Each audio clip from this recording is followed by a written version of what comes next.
Prayer చేసుకున్నాం. పరిశుద్ధుడా, విమోచకుడా, నీ పరిశుద్ధ నామం బట్టి వందనాలు తండ్రి.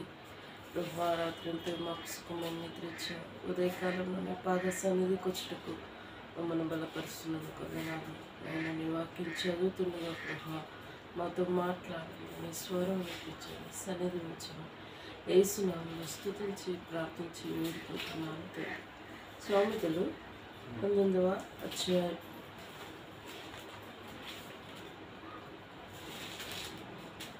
బుద్ధిహీనుడై తన పెదవులతో మూర్ఖంగా మాట్లాడిన వారి కంటే యథార్థంగా ప్రవర్తించే దరిద్రుడే శ్రేష్ఠుడు.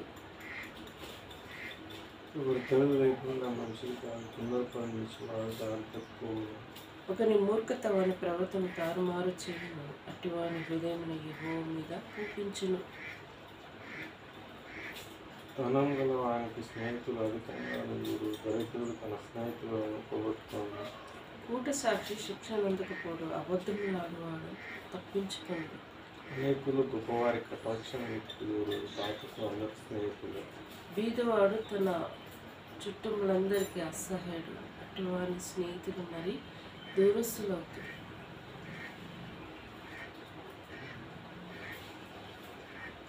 వాడు న్యాయతమైన మాటలు వెంటాడు, వాడు బుద్ధి సంపాదించుకొని వాడు తన ప్రాణానికి ఉపకారి. వీచను నశించేవాడు నేను నందు. కూట సాక్షి శిక్షణ అందకపోడు, అబద్ధము వాడు నశించును.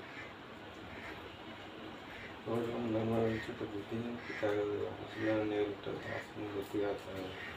ఒకని సుబుద్ధి వాడికి దీర్ఘ శాంతం ఇచ్చింది, తప్పులు క్షమించుట అట్టి వానికి ఘనతనిచ్చింది. రాజు కోపం సింహగర్జన వంటిది, అది కటాక్ష గడ్డి మీద కురి మంచు వంటిది. బుద్ధిహీనుడు కుమారుడు తన తండ్రికి చేటి తెచ్చిన భార్యతోటి పేరు ఎడతెగక పడుచుండు బిందువుతో సమానం.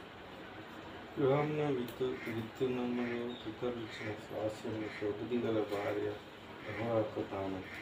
సోమరితనం గాఢ నిద్రలో పడవేయడం, సోమరి వాడు ప్రస్తుతపడి ఉండడు. వాటిని గాయకుని వాడు కాపాడుకునేవాడు, తన ప్రవర్తన విషయం అజాగ్రత్త నుండి వాడు చచ్చిన. బీదరిని కనికరించేవాడు యెహోవాకు పుచ్చేవాడు, వారి ఉపకారమైన భక్తి ఉపకారము చేయు. బుద్ధి వచ్చు వారిని కుమారుని శిక్షింపకుండా, అయితే వారు చావాలని కోరవద్దు. మహాకోపియగు వాడు ధనైన తప్పించుకోడు, వాడిని తప్పించిన వాడు మరలా కోపించునే ఉండును. ముందుకు జ్ఞాని ఆటక ఆలోచన విని ఉపదేశం అంగీకరించు. మరి హృదయంలోని ఆలోచన అనేకంగా పుట్టును, యెహోవా యొక్క తీర్మానం స్థిరము. కృపచూపుట నరుని పరులకు ప్రేమిలా చేయను, అబద్ధికుని కంటే దరిద్రుడే మేలు. యెహోవాను భక్తి కలిగిన జీవ సాధన, అది కలిగిన వాడు తుట్టుడే అపాయం లేకుండా బ్రతుకు. సుమారి పాత్రలో చేయి ముంచగానే తన నోటికి దాని తిరిగి ఎత్తమెడతాడు. అపాసకు దండించుటుండ చేసి జ్ఞానం లేనివాడు జ్ఞానం పొందడు. వివేకము గలవాడిని గద్దించిన వాడు జ్ఞానాభివృద్ధి నొందడు. తండ్రికి కీడు చేసి తల్లిని తరిమేవాడు, తన అవమానానికి కలగజేవాడు. నా కుమారుడా, తెలివి పుట్టించిన మాటలను వేరమూరుతావా? ఉపదేశం వినుట ఇక మానుకును. ఎత్తుదైన సాక్షి న్యాయము నపాసించుట, అకీర్ణంలో దోషం చేసుకోండి. అపాసకుల తీర్పులను బుద్ధిహీనులకు వీపునకు పెద్దములో నియమింపబడిన. ఇక్కడ ఈ అధ్యాయంలో కొన్ని వచనాలు మనం గమనించుకున్నాం. బుద్ధిహీనుడై తన పెదవులతో మూర్ఖంగా మాట్లాడవాలంటే యథార్థంగా ప్రవర్తించే దరిద్రుడే శ్రేష్ఠుడు. మరి బుద్ధిహీనుడి గురించి యథార్థం గురించి ఫస్ట్ వచ్చిన చెప్పబడుతుంది. బుద్ధిహీనుడే మూర్ఖంగా మాట్లాడని వానికంటే యథార్థంగా ప్రవర్తించే దరిద్రుడే శ్రేష్ఠుడు. దరిద్రుడు అంటే పేదవాడి పిండి వస్తుంది. దరిద్రుడే శ్రేష్ఠుడు. యథార్థంగా అంటే కరెక్ట్గా ప్రవర్తించేవాడు. మరి ధనం ఉండి బుద్ధిహీనుడే ఉంటే కూడా వేస్ట్. చూడు ఒక్క వచనంలో ఎంత చక్కగా చెప్తూ ఉంది. ఒకటి తెలివి లేకుండా మంచిది కాదు, తొందరపడి నడిచేవాడు దారి తప్పు. తెలివి లేకుండా మంచిది కాదంటే మనిషికి తెలివి అవసరం, బుద్ధి అవసరం, జ్ఞానం అవసరం, మనిషికి కావాల్సిన అన్నీ అవసరం. ఒక తెలివి లేకుండా మంచిది కాదు, తొందరపడి నడిచేవాడు దారి తప్పు. తొందరపడి అంటే తొందరపడకురా ఏమిటికి ఏదైనా ఆపద సంభవించినప్పుడు, ఏదైనా విషయాలు ఏదైనా జరిగినప్పుడు అది ఆలోచించి చేయాలిరా, తొందరపడకరా అన్నట్టు. నిజమే, ఆలోచించి చేస్తే అక్కడ మనం అపాయం లేకుండా తప్పించుకోగలము. సో తొందరపడకరా అనే సందర్భం చూడు చక్కగా బైబిల్లో ప్రతి మాట మన నిత్య జీవితంలో జరిగే విషయాలన్నీ ఇందులో రాయబడి. తొందరపడి నడిచేవాడు దారి తప్పిపోయింది. మరి ఇంకా ఒకరి మూర్ఖత వాని ప్రవర్తన తారుమారు చేయాలి, అటు వాని హృదయంలో యెహోవా మీద కూర్చు. మూర్ఖత తన ప్రవర్తనను తారుమారు చేయి. మూర్ఖతగా ప్రవర్తించడం, మూర్ఖంగా ప్రవర్తించడం అంటే వివేచించే జ్ఞానం లేకుండా మూర్ఖంగా అంటే మంచి చెడులు వివేచించే జ్ఞానం. సపోజ్ మనకి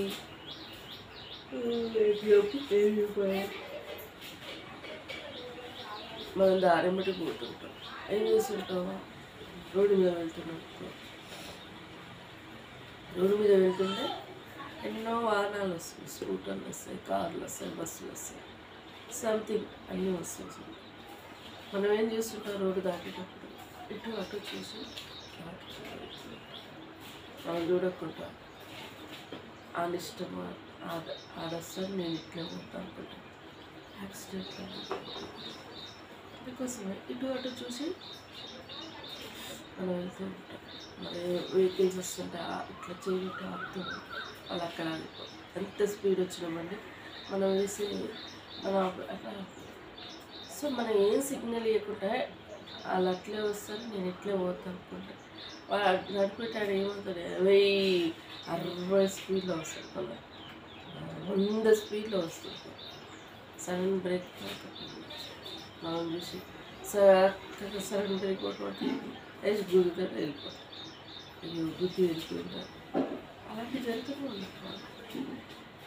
అది చాలా మనం ఇటువంటి చూసి తొందరపడకుండా మన ప్రవర్తన విషయంలో కూడా ఇంత జాగ్రత్తగా ఉండాలి. కొన్ని సందర్భాలు కొని తెచ్చుకుంటారు యాక్సిడెంట్. వెహికల్స్ నడిపేటప్పుడు నాకన్నా ముందు బండి క్రాస్ చేసినని నేను స్పీడ్ పోవాలి, క్రాస్ చేసే విషయంలో కూడా అలాంటివి కూడా యాక్సిడెంట్. మనకు ఆపదలో నేను వాడికి తొందరగా వెళ్ళిపోయి వాడి ఇష్టం వాడి కోసం అనుకుంటే పర్వాలేదు, అనుకోని వాళ్ళని అసలు అర్జుడు ఎంత నన్ను క్రాస్ చేసి వెళ్ళిపోతుంటాను. ఒక్కొక్క సమస్యలు ఉంటాయని అనుకున్నాను. కావాలని వెళ్తే అది మన ప్రాబ్లం. ఎక్కడో కావాలని 100 స్పీడ్ వెళ్తాను, ఏషియన్ మూడు అక్కడ గుర్తొస్తాను, అది నా అక్కడ ముందే వచ్చి నేను పడుతుంటాను. చూసి మనకు కొన్ని సమస్యలు మనం తెచ్చుకుంటాం. మరి ఇక్కడ దేవుని మాటలు మరి అంత చక్కగా రాయబడి మన నిత్య జీవితంలో జరిగే విషయాలే చూస్తాం. ధనం గలవాడికి స్నేహితులు అధికంగా ఉంది, దరిద్రుడు తన స్నేహితుల్ని ఫ్రెండ్షిప్లో కూడా ఇలాంటివి ధనవంతుడు ప్రేమించాలి. ఇప్పుడు ఈ జనరేషన్లో నేను కూడా ధనవంతుడు కావాలంటే పోటీ పడే జనరేషన్. ఏ మూమెంట్ అంటే నా 10th బ్యాచ్ వాళ్ళకి ధనంలో ఎక్కువ ఒక ఉద్యోగస్తుల పిల్లలు ఉన్నారండి. పిల్లలు గొప్పగా ఇంటిగా చూసాను. అందరు పూర్ పీపుల్స్ ఉండేవాళ్ళు. పూర్ పీపుల్స్, ధనవంతులు ఒక ఉద్యోగ సంపన్నుడు ధనవంతులు ఇట్లా చూసేవారు. ఇట్లా చూసేవారు. మొక్కలకి టీచర్ పిల్లలు, ఎంప్లాయీస్ పిల్లలు. ఇప్పుడు అందరూ ఉద్యోగస్తులు, అందరూ డబ్బులు అన్నీ ఏం చేస్తుంటారు, రెస్పెక్ట్ ఇప్పుడు అంత లేదు. ఒకప్పుడు ధనవంతుడికి స్నేహితులు అనేకులు, దరిద్రుడు తన స్నేహితుల్ని పోగొట్టుకుంటాడు. అంటే దరిద్రుడు అప్పుడు స్నేహితులు అంటే ఫ్రెండ్షిప్ వచ్చే ఫ్రెండ్షిప్ అలా ఉండేది. సో ఇప్పుడు స్నేహితులు ఏమున్నారు, స్నేహితులు సో ఎవరి వారికే స్నేహితులు తన ఫ్రెండ్షిప్ని పోగొట్టుకుంటారు. సో ఇంకా దేవుని మాటలు చూస్తూ ఉంటారు. బుద్ధి సంపాదించుకున్నవాడు తన ప్రాణంలో కాపాడుకొని వివేచన లక్ష్యం చేయవాడు మేలుకో. బుద్ధి సంపాదించుకో. ఈ బుద్ధికి మనం ఏం చేస్తాం, ఎవరన్నా చెప్తారా? బుద్ధిగా చదువుకోవడానికంటే అక్షర జ్ఞానం అంటే బడికి వెళ్తే చదువు జ్ఞానం అంటే నాన్నమ్మ వాళ్ళు అప్పట్లో చదువు లేదు కాబట్టి వాళ్ళు చదువుకోలేదు. కష్టం మళ్ళా ఆ స్టేజ్ మీదే నాన్నమ్మ వాళ్ళ స్టేజ్ మీద అప్పట్లో పెద్దవాళ్ళ శిక్షాసనం చదువుకునేది. అట్లా చదువు స్టార్ట్ అయిపోయింది. సో బస్సు పేరు తెలుసదాలు అని నాన్నమ్మ అని అంటూ ఇల్లు ఎక్కువ అంటే బస్సు పేరు చదువుకుని ఇప్పుడు మనం కూడా చూస్తూ ఉంటాం. మనకు చదువుకొని బస్సు ఎక్కడానికి అడుగుతుంటారు, అయ్యాక బస్సు ఏడిపోతుంటే చదువుకుంటుంది ఇట్లా అడుగుతుంది. చదువుకోవడానికి తెలిసారు రాగానే ఆ బస్సు ఎక్కడ పోతుంది చదువు చూసి ఎవరిని అడగకుండా సపోర్ట్ అయితే చదువుకోలేని వారికి అడిగి తెలుసుకొని వెళ్తూ ఉంటారు. బుద్ధి జ్ఞానం ఎక్కడి నుంచి వస్తుంటే ఎక్కువైన భక్తులు కలిగిన బుద్ధికి కారణం అని చెప్పాలి. మన దేవుని ఆశ్రయిస్తే దేవుడు ఆటోమేటిక్ పంపిస్తాడు. ఆయన పిల్లలమైన మనము అవమాన పాత్రలుగా ఉంచాలి. ఆయన నమ్ముకున్న బిడ్డలట తెలంగాణ వస్తున్నట్టు ఎప్పుడు ఉంచాలి. అది సత్యం వారు పెరగక మానవులు ఏదో విధాలా ఆలోచిస్తూ మనం చేసే పని దేవుడు మనల్ని ఆశీర్వదిస్తాం. మన చదువు అయిన ఆశీర్వాదాలకే పాత్రలుగా చేస్తాం. అది దేవుడు బిడ్డలకి మన లక్ష్యం. దేవుడు మరి అంత గొప్ప భాగ్యాన్ని ఈ సత్యమైన మార్గంలో నడవకుండా శత్రు శాతాన్ని మరి మనుషుల్లో జొరబడి ఇది నిజమా ఇది అబద్ధమా అని వివేచించే విధంగా చేసుకుంటారు. ఆదాము నుండి మొదలెత్తి సైతాను ఈనాటి వారికి మనుషులు విడిచిపెట్టకుండా చేస్తారు. ఆనాడు ఆదాము అమ్మను దేవుడు చెప్పిన పండు తినదాన్ని సపోర్ట్ చేయకపోతే ఇంత జ్వరం పుట్టకపోదు, ఇంత ఉండదు, ఇంత తలకాయ సైతాన్ మాట విని ఇలా ఇంత దారికి సైతాన్ని దాని పని ఎంతసేపు దేవుని బిడ్డలు కాకుండానే చేస్తున్నారు. అందుకే దేవుడు కోపం పడుతుంది. ఇంకా దేవుడి మాటలు ఇందులో 17వ వచనం, బీదలని కనికరించేవాడు యెహోవా కప్పించేవాడు, వాని ఉపకారం ఆయన ప్రత్యుపకారం. బీదలని కనికరించేవాడు. కొందరు బీదలంటే అసహించు కనికరపడాలి. మన కాడు ఉన్నాయి, మన కాడ లేకుంటే అట్టే ఉంటాడు. ఆ స్వభావం అది కనికరించేవాడు యెహోవాకు అప్పించేవాడు.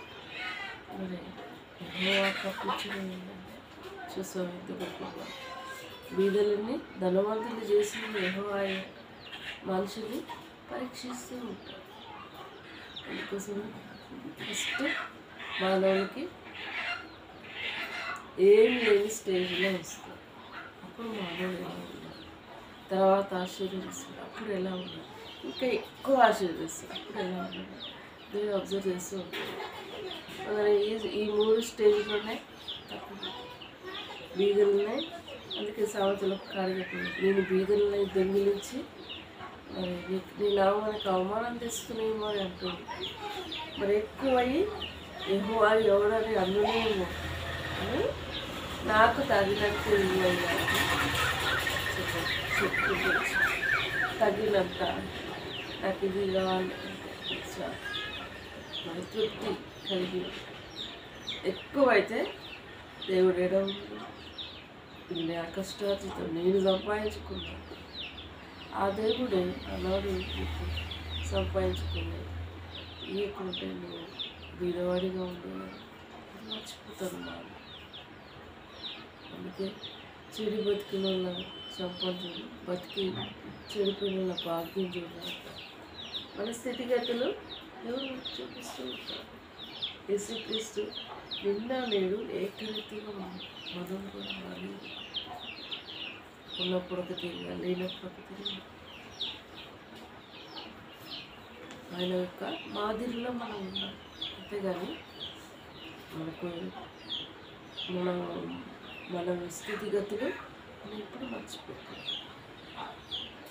మన ఇంట్లోనే సాక్ష్యం చేసుకున్నాం. వన్స్ అపాన్ ఏ టైంలో మనము ఏంటి ఓపెన్ రైస్ ఇలాంటి నూకలను మనం తిన్నాం. మన చిన్నతనంలో ఓపెన్ రైస్ నాకు గుర్తుకే. అమ్మ ఎప్పుడు బగారన్న విషయంలో ఏదైనా పండుగ వచ్చినప్పుడు బీపీటీ రైస్ కొనుక్కొచ్చి చక్కగా బగారా రైస్ మనకి చికెన్ అలాంటివి. ఇప్పుడు మనం డైలీ ఏ రైస్ తింటున్నాం, బీపీటీ రైస్. అప్పట్లో ఏదన్నా ఫెస్టివల్స్ ఏదన్నా చుట్టాలు వచ్చి ఏదో వండుకునే సందర్భంలో కొనుక్కొచ్చి కొనుక్కొట్టి దానికి దీనికి ఎంత డిఫరెంట్ అన్నట్టు. ఇప్పుడు రోజు మనం బీపీటీ చూస్తాం. దేవుడు మనల్ని ఆశీర్వదించిందా పరీక్షిస్తాడు. మన స్థితిగతులని మనం ఇప్పటికీ మర్చిపోతాం. యేసుక్రీస్తు నిన్న నేడు ఏకరీతిగా ఉన్నాడు. మనం కూడా అలానే మనం కంపేర్ చేసుకొని బ్రతకాల్సిన అవసరం లేదు. మనం ఆయన్ని స్థుతించే బద్దులుగా మనం ఉన్న ఇల్లు గవర్నమెంట్ వాళ్ళు మనం పుట్టింది నువ్వు ఇంట్లోకి వచ్చినాక పుట్టినా. సో నేను గుడిసెల్లోనే పుట్టాను. నేను రెండో అక్క గుడిసెల్లో పుట్టాను. వాళ్ళు కష్టపడి ఒక పూలు వేసుకుని ఆ తర్వాత గవర్నమెంట్ వాళ్ళు ఆలోచించి ఈ ఎస్సీ వాళ్ళకి ఇల్లుతో పాటు కట్టించి 300 కట్టిస్తే ఇల్లు 2 రూములు. అప్పుడు పెంకులు ఇల్లు గుడిసెలు ఏదో ఉన్న వాళ్ళు స్లాబ్లు ఇప్పుడు మారిపోయింది. దేవుడు ఎంతగా ఆశీర్వదించాడు. స్లాబ్లు ఆశీర్వదించాడే. మనం ప్రార్థన చేసుకున్నాం. ఇంట్లోకి వచ్చి ఎంత 2 రూమ్స్. చిన్నప్పుడు అంటే మనం ఒకే గదిలో మనం అందరం పడుకుంటాం. ఎక్కడో పెద్దవాళ్ళు ఒకే గదిలో పడుకుంటాం. ఇరుకులో సమాధి ఎక్కడో ఆ రోజులలో అలా ఒక ప్లేట్ ఉంటుంది, ఒకే గ్లాస్, 2 చెంబు గ్లాస్ అమ్మ వాళ్ళు పెట్టి వాళ్ళ తల్లిదండ్రులు పెట్టి మనం పుట్టినాక ఒక్కొక్క ప్లేట్లో. ఇప్పుడు మన ఇంట్లో చికెన్ నిండా గ్లాసులే, చికెన్ నిండా ప్లేట్. దేవుడు ఎంత ఆశీర్వదించాడు. ఎప్పుడు తిన్నప్పుడల్లా ఒక ప్లేట్ తీసుకొని తింటూ వాళ్ళు వేస్తాం. మన సాయంత్రానికి నీళ్ళు తోతాం తట్టిప్పుడు గిడ. అప్పుడు అమ్మటి తిన్న ప్లేట్ కడిగి వాళ్ళు వేసుకుంటాం. ఇప్పుడు కడుక్కున్నానికి పోతుంది టొమాటోలు ఉన్నారు కానీ అందరు తినే ప్లేట్లు దానికంటే ఒక సమయం గడిపి ప్లేట్లు ఎంతో మంచి చూసావా దేవుడు ఆశీర్వదించిందా? మన స్థితిగతులు మనం ఎప్పటికీ మర్చిపోకూడదు. యేసుక్రీస్తు నిన్న నేడు ఏకరీతిగా ఉంటాడు. మనం కూడా అలాగే అది పరీక్షిస్తూ ఉంటాడు. మన స్థితిగతులు మన విషయాలు ఎప్పుడు మర్చిపోయాడు. మన దేవుడు ఇంకా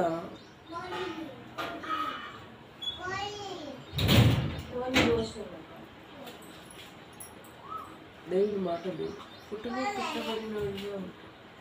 అసలు ఈ వాక్యం చదువుతుంటే మన జీవితంలో ఒక అద్దంలా కనిపిస్తుంది. అద్దం ముందుకు వెళ్తే మన ముఖం మీద ఉన్న మచ్చలు దుమ్ము ఏంటి స్పష్టంగా కనిపిస్తుంది.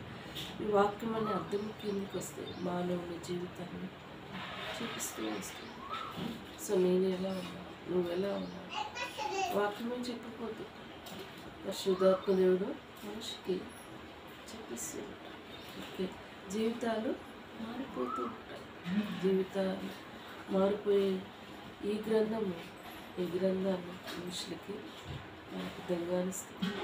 చదవడానికి ఇష్టపడకుండా బైబిల్ చదవడానికి ఇష్టపడదు. క్రైస్తవులైనా బైబిల్ చదవడానికి ఇష్టపడదు. ఏంటి షోకేజ్గా సండే రోజు వెళ్ళి సండే రోజు వచ్చి అందులో క్రైస్తవులు అయితే ఆడబెడితే మన పండుగ రోజు ఉదయాన్నే మనం బైబిల్ చదువుకోవాలి. మనం పడుకున్నప్పుడు బైబిల్ చదువుకోవాలి. మనకు సమయం అంటూ ఉన్నప్పుడు బైబిల్ చదువుకోవాలి. ఇంకా కీర్తనకారుడు మరి ఫస్ట్ అధ్యాయంలో దీని దివారాత్రులు ధ్యానించేవాడు దండుడు ఆకు వాడక తన కాలం ఫలమిచ్చి చుట్టూ దివారాత్రులు అంటే మనకు ఎప్పుడు ఇది ధ్యానించుకునే టైం మనకు ఎప్పుడు కొంచెంసేపు చదువుతాము. ఈరోజు కోసం మమ్మీ సిద్ధపరచుకోవాలి. మనం చేసే పనులు మనం చేస్తూ ఉంటాం. సో మనకంటూ ఒక సమయం పెట్టుకున్నప్పుడు చదువుకుంటాం. దివ్యారాత్రులు ధ్యానించేవాడు ధన్యుడు అంట. పని చేయకుండా ఇదే పనిలో ఉండడం ఇది మర్చిపోయి కాదు. ఎవరు చేస్తారు? ఇప్పుడు సేవకులు వారికి బోధకులై ఉంటారు కాబట్టి ధ్యానించి మనకు వాక్యోపదేశం చేస్తారు. సేవకులు ఇప్పుడు వారికి ఎవరిస్తారు? దైవజనులకి మనం ఇచ్చే దశభావన వారికి పోతుంది. ఏం చేస్తుంటాం? అది దేవునికి ఇస్తున్నాం కాబట్టి అది అర్హత వారికి ఉంటుంది. అంతేగాని మనం దేవునికి ఇస్తున్నామని అర్పణ ఆయనకి ఇస్తుంది. అది దేవుని నిలబెట్టుకున్నారు సేవకులు. అందరికీ అర్హత ఉండదు. సేవకులు అర్హత అందరికీ ఉండదు. ఇప్పుడు నేనైతే చదివాను, నేను జాబ్ చేయాలని ఆలోచన దేవుడు ఏర్పరచుకుంటున్నాడు. సేవకులు అందరూ సేవకులుగా నాకు ఇష్టం. ఒక్కొక్కరు దానిలో ఉంటారు. ఇప్పుడు అందరు సేవకులు అయితే పని చేసేటోడు ఎవరు కాదు. అందరు డాక్టర్లు అయితే పేషెంట్లో ఉంటారు కాదు. అందరు టీచర్లు అయితే మరి చదువు అలాంటివి అందుకే దేవుడు ఒక్కొక్కరు ఒక్కొక్క పనిలో దేవుడు నియమించి ఉన్నారు. ఎవరు చేసే పని వారు చేస్తారు. అంతేగాని అందరూ ఒకే విధంగా మరి చేయాలని లేదు. దేవుడి మాటలు దీవించి ఆశ్రయించి ప్రార్థించుకుంటారు. పరిశుద్ధుడా, విమోచకుడా, నీ పరిశుద్ధమైన నామాన్ని బట్టి వందనాలు. తిరిగి ఈ రోజు కోసం మమ్మల్ని సిద్ధపరిచినాను కొందరు జ్ఞాపకం చేసుకున్న భవిష్యత్ ప్రణాళిక నువ్వు నిర్ణయం ఏర్పాటు చేసినందుకు జాబుల కోసం సిద్ధపడుతున్నాం ప్రభా. మేము నీపై ఆధారపడినాం ప్రభా. నీ నమ్మిన బిడ్డల్ని తలగానే వస్తాము. తోపుగా వచ్చింది ప్రభా. మమ్మల్ని దీవించండి, ఆశ్రయించండి, నిలబెట్టండి. నీ నామకు కీర్తికి ఘనత తెచ్చుకోండి అయ్యా. మా పనుల్లో మా భవిష్యత్తు అంతే నీ కృపగల హస్తమల కప్పు చెప్పండి అని తగ్గించుకుంటూ నీ నామం హెచ్చించుకుంటూ యేసు దివ్యమై నామం స్తుతించి ప్రార్థించి వేడుకుంటున్నాను.